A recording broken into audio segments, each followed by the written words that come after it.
नमस्कार, आप देख रहे हैं हिम स्टार। आपका बहुत बहुत स्वागत है। हिम स्टार हिमाचल प्रदेश का आपका अपना चैनल। आइए शुरू करते हैं हिमाचल से जुड़ी कुछ मुख्य खबरें।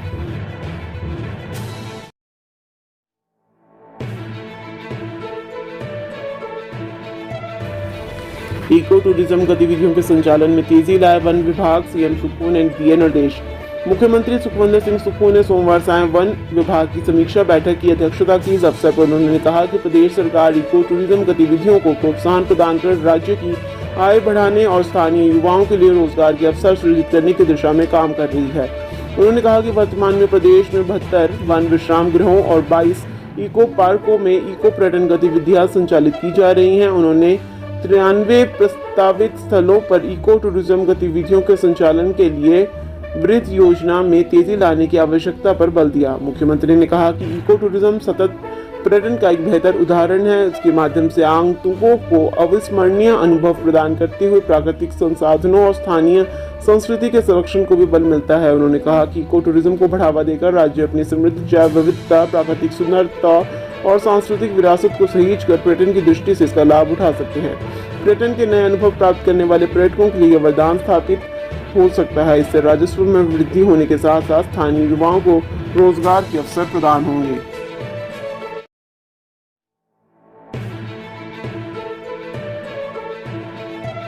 ग्रांट इन एड से 5 करोड़ बचत, हिमाचल भवन और सदन में रहने वालों पर खर्च हो रही थी रकम।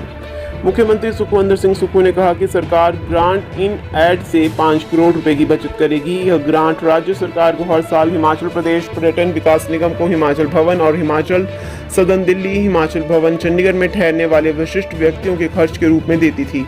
अब प्रदेश सरकार ने अपनी दृढ़ इच्छा शक्ति को प्रदर्शित करते हुए सभी विधायकों और अधिकारियों को आम जनता की श्रेणी में लाने का निर्णय लिया है। उन्होंने कहा कि 5 करोड़ रुपए की इस बचत को प्रदेश के आर्थिक विकास पर खर्च किया जाएगा। सरकार ने हिमाचल भवन और हिमाचल सदन दिल्ली और हिमाचल भवन चंडीगढ़ में रहने पर मुख्यमंत्री, मंत्री और विधायकों के लिए किराए के कमरों की दर एक समान 1200 रुपये प्रतिदिन कर दी है। इस निर्णय का हालांकि कुछ विधायक और अधिकारी विरोध कर रहे थे, लेकिन मुख्यमंत्री ने उनकी सलाह को नजरअंदाज करते हुए सभी का एक समान 1200 रुपये किराया निर्धारित कर दिया है। मुख्यमंत्री का तर्क है कि जब आम लोग 1200 रुपये किराया अदा कर सकते हैं तो विधायक और अधिकारी क्यों नहीं। वर्तमान सरकार के इस निर्णय से सरकारी खजाने का बोझ भी कम होगा। मुख्यमंत्री कई मौकों पर कह चुके हैं कि हम सत्ता सुख के लिए नहीं बल्कि व्यवस्था परिवर्तन के लिए आए हैं। मुख्यमंत्री ने अनेक महत्वाकांक्षी निर्णय लेकर इस सोच को चरितार्थ किया है।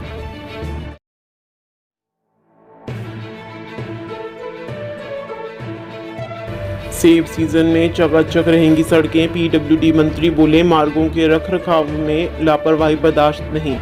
लोक निर्माण मंत्री विक्रमादित्य सिंह ने कहा कि हिमाचल फल उत्पादक प्रदेश के रूप में विख्यात है और बागवानी विशेष तौर पर सेब उत्पादन से राज्य में लगभग 5000 करोड़ रुपए की आर्थिकी जुड़ी हुई है। सोमवार को सेब सीजन के दृष्टिगत एक बैठक आयोजित की गई। इसमें विक्रमादित्य सिंह ने कहा कि सीजन के दौरान सड़कों के रखरखाव में किसी भी तरह की कोताही बर्दाश्त नहीं की जाएगी। सेब सीजन शुरू होने से पूर्व जुलाई माह में ही एक बार पुनः इसकी समीक्षा करेंगे। सेब उत्पादन क्षेत्र में आने वाली सड़कों में ब्लैक स्पॉट, तीखे और संकरे मोड़ सहित दुर्घटना संभावित क्षेत्रों में समुचित चेतावनी चिन्ह भी प्रदर्शित किए जाएंगे। उन्होंने कहा कि शिमला जोन में 5 वृत्तों को 14 सड़कों की त्वरित मरम्मत और रखरखाव पर लगभग 3.5 करोड़ रुपए की अतिरिक्त राशि व्यय की जाएगी। उन्होंने कहा कि पराला मार्केट यार्ड की सड़क के लिए एपीएमसी के माध्यम से लगभग 3.48 करोड़ रुपए की राशि जारी की गई है। बरसात के मौसम में भूस्खलन इत्यादि की स्थिति में सड़क यातायात बहाल रखने के लिए प्रत्येक मंडल में मशीनों इत्यादि की समुचित व्यवस्था की जाएगी।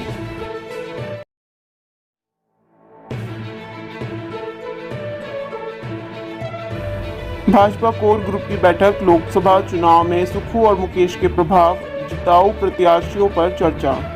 हमीरपुर जिला मुख्यालय में हुई प्रदेश भाजपा कोर ग्रुप की बैठक में लोकसभा चुनाव की तैयारियों और भाजपा के जनसंपर्क अभियान को लेकर चर्चा हुई। इस बात पर भी मंथन हुआ कि लोकसभा चुनाव में मुख्यमंत्री सुखविंदर सिंह सुक्खू और उप मुख्यमंत्री मुकेश अग्निहोत्री का प्रभाव प्रदेश और हमीरपुर संसदीय क्षेत्र में क्या रहेगा।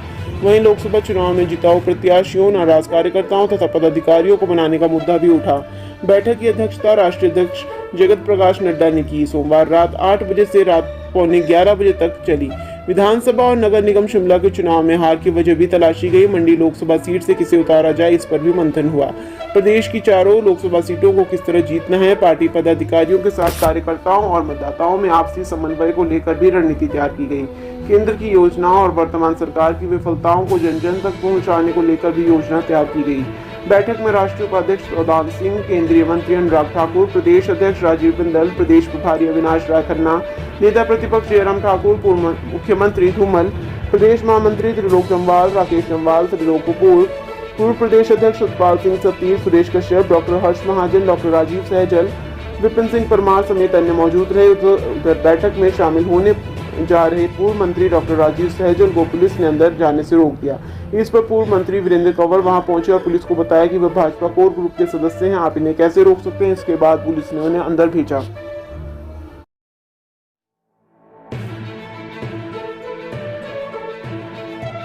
लोकसभा की चारों सीटें हम ही जीतेंगे। हमीरपुर में कोर ग्रुप की मीटिंग में जेपी नड्डा ने भरी हुंकार। भाजपा के राष्ट्रीय अध्यक्ष जगत प्रकाश नड्डा ने सोमवार शाम हमीरपुर पहुंचकर बीजेपी कोर ग्रुप की बैठक की अध्यक्षता करते हुए लोकसभा चुनावों के मद्देनजर ग्रुप के सदस्यों के साथ गहन मंत्रणा की। उन्होंने कहा कि चुनावों में हार जीत चलती रहती है, कभी हार होती है तो कभी जीत, लेकिन आज इतना जरूर कहूंगा कि भाजपा के बराबर किसी की ताकत नहीं है। मैं दावे से कहता हूं कि चारों लोकसभा सीटें हम ही जीतेंगे। भाजपा की शुरुआत में नड्डा ने प्रोफेसर धूमल का नाम सबसे पहले लेते हुए कहा कि यह हमारे वरिष्ठ नेता है जिनसे हमने बहुत कुछ सीखा है। यही नहीं, अनुराग को छोटा भाई कहकर संबोधित किया। हमीरपुर के सर्किट हाउस में बंद कमरे में हुई इस बैठक में लोकसभा चुनावों में प्रदेश की चारों सीटों पर हर हाल में एक बार फिर से भाजपा के खाते में डालने को लेकर गहन मंथन हुआ।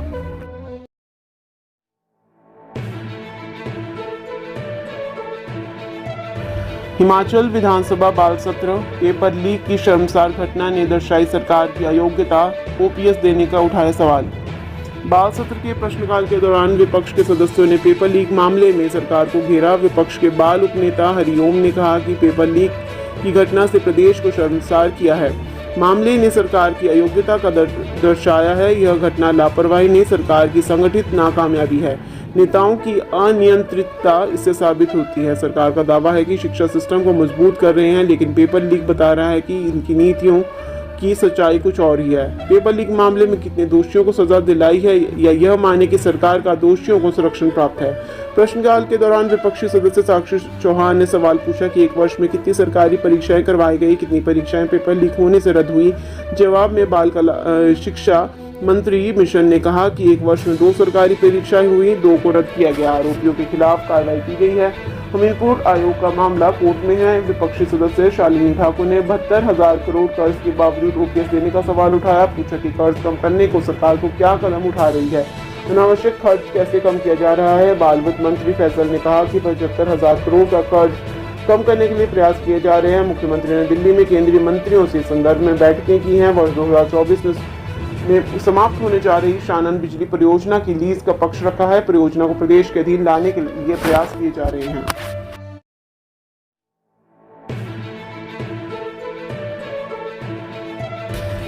चयन आयोग के चालक सहित 5 ने डायरी से पास की परीक्षा।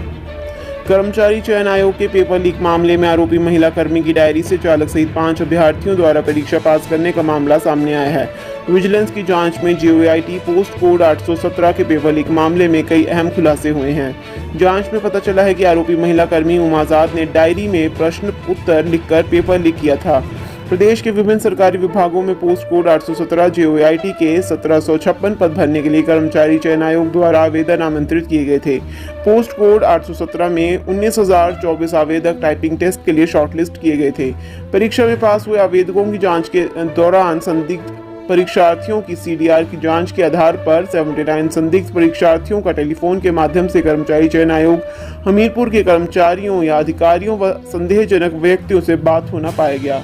जांच में 30 संदेहजनक परीक्षार्थियों की बाद पोस्ट कोड 817 की अधिसूचना 31 दिसंबर 2020 और लिखित परीक्षा के दिन 21 मार्च 2021 के बीच दलाल व कर्मचारी चयन आयोग हमीरपुर के कर्मचारियों से हुई। विजिलेंस की जांच में खुलासा हुआ है कि कर्मचारी चयन आयोग में तैनात चपरासी किशोरी लाल ने इस परीक्षा से पहले उमाजाद से इस परीक्षा के प्रश्न उत्तर लिखित डायरी में लाकर अपनी बेटी को दिए थे। उस समय उसकी दूसरी बेटी भी इनके पास इनके रिहायशी क्वार्टर हमीरपुर में ही थी। जांच में पता चला है कि चपरासी किशोरी लाल की दोनों बेटियों ने डायरी से पढ़कर यह परीक्षा दी और अच्छे अंकों में उत्तीर्ण भी की। इसके अलावा जांच में खुलासा हुआ है कि कर्मचारी चयन आयोग हमीरपुर में तैनात अधीक्षक मदन लाल को इस परीक्षा से पहले उमाजाद ने एक डायरी अपने घर बुलाकर दी थी। इस डायरी में JOIT 817 परीक्षा से संबंधित प्रश्न उत्तर थे।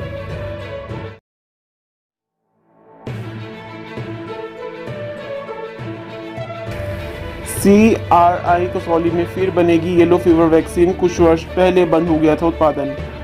केंद्रीय अनुसंधान संस्थान कसौली में फिर से येलो फीवर वैक्सीन का उत्पादन शुरू होगा। इसके लिए केंद्र सरकार के स्वास्थ्य मंत्रालय से कवायद शुरू हो गई है। बकायदा इसका प्रस्ताव भी तैयार कर लिया गया है। हाल ही में CRI के दौरे के दौरान भी केंद्रीय स्वास्थ्य राज्य मंत्री डॉक्टर भारती प्रवीण पवार ने भी इस मामले में अधिकारियों को निर्देश दिए थे। इसके बाद स्वास्थ्य मंत्रालय ने भी CRI कसौली से संबंधित दस्तावेज भी मंगवाए थे। इसके बाद लाइसेंस संबंधित औपचारिकताएं शुरू होंगी। इस प्रस्ताव पर मंजूरी के बाद वैक्सीन उत्पादन के लिए लैब समेत अन्य कार्य भी किए जाएंगे और जल्द वैक्सीन का उत्पादन शुरू हो जाएगा। CGMP लैब का भी वैक्सीन उत्पादन में काफी फायदा मिलेगा। इसी के साथ निजी स्तर पर भी वैक्सीन संस्थान को नहीं खरीदनी पड़ेगी। करीब 10-15 वर्ष पहले CRI में येलो फीवर वैक्सीन का उत्पादन किया जाता था। इसके लिए CRI को लाइसेंस भी दिया गया था। यहाँ पर वैक्सीन को तैयार करने के बाद इसे बाजार में उतारा जाता था, लेकिन कुछ वर्षों पहले संस्थान में वैक्सीन का उत्पादन बंद हो गया। इसके बाद यहाँ पर लोगों को लगने वाले येलो फीवर वैक्सीन को निजी फार्मा कंपनियों से खरीद कर लगाया जाने लगा। येलो फीवर वैक्सीन यूरोपियन देशों में जाने से पहले लोगों को लगाई जाती है। यह वैक्सीन येलो फीवर के खिलाफ रोग प्रतिरोधक क्षमता बढ़ाती है।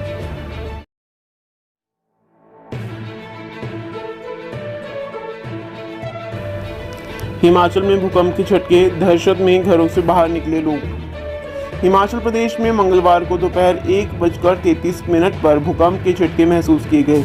भूकंप के झटके लगते ही लोग दहशत में घरों और दफ्तरों से बाहर निकल आए। हालांकि जान माल का कोई नुकसान नहीं हुआ है।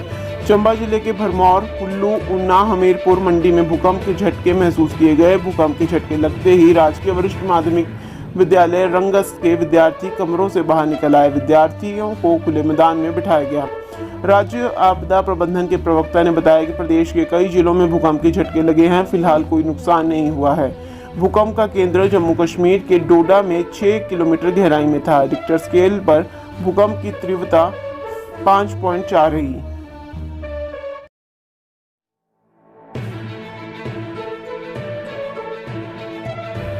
क्रिकेट वर्ल्ड कप धर्मशाला में भारत, ऑस्ट्रेलिया, न्यूजीलैंड और इंग्लैंड की टीमें खेलेंगी वर्ल्ड कप के मैच। अक्टूबर-नवंबर में होने वाले ICC one day cricket world cup के दौरान धर्मशाला के अंतर्राष्ट्रीय क्रिकेट स्टेडियम को बड़े मैचों की मेजबानी करने का मौका मिलेगा। वर्ल्ड कप में भारतीय टीम के अलावा ऑस्ट्रेलिया, न्यूजीलैंड और इंग्लैंड की टीमें धर्मशाला में अपने मुकाबले खेलेंगी। भारतीय टीम के एक मैच के अलावा अन्य मेहमान टीमों के मुकाबले धर्मशाला स्टेडियम में होंगे। जानकारी के मुताबिक भारत में होने वाले ICC विश्व कप में धर्मशाला स्टेडियम को 3 से 5 मैचों की मेजबानी करने का मौका मिलेगा। पहला मैच 22 अक्टूबर को भारत और न्यूजीलैंड की टीम के साथ हो सकता है। अन्य मुकाबले मेहमान टीमों के बीच खेले जाएंगे। 29 अक्टूबर को न्यूजीलैंड की टीम ऑस्ट्रेलिया के खिलाफ मैच खेलेगी। टूर्नामेंट में हर टीम अपने 9 मैच खेलेगी। इसके अलावा धर्मशाला में न्यूजीलैंड और ऑस्ट्रेलिया की टीम इंग्लैंड टीम के साथ अपना मैच खेल सकती है। सूत्रों के माने तो जल्द ही वर्ल्ड के मैचों का शेड्यूल ICC की ओर से जारी कर दिया जाएगा। इसके अलावा हिमाचल प्रदेश क्रिकेट एसोसिएशन ने भी अंदर खाते वर्ल्ड कप की तैयारियां शुरू कर दी हैं। हिमाचल की हर खबर पाने के लिए हिम स्टार से जुड़ें